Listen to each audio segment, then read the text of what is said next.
Ang ituturo ko ngayon kung paano mag-set ng environment variables para sa Java. Kung dati, kapag magra-run ka ng Java programs mo dito sa CMD, kailangan mo pang mag-set path. Tapos, copy-paste.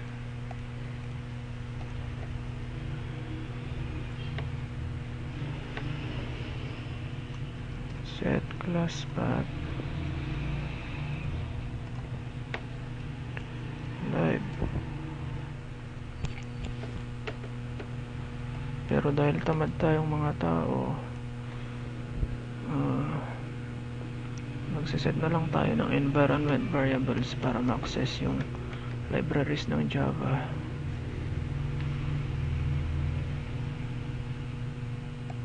Close natin. Open natin siya ulit. Subukan natin i-type tong Java. Java is not recognized as an internal or external command. So, hindi niya ma-access kapag hindi ka nag-set path at set class path. So, ang gagawin natin, right-click my computer, properties, advanced system settings, environment variables. Hanapin mo yung path dito. Ito. Edit. Punta ka sa pinakadulo niya. At doon mo ika-copy paste to. Ayan.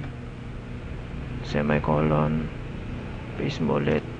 Palitan mo lang ng live. Okay. Okay.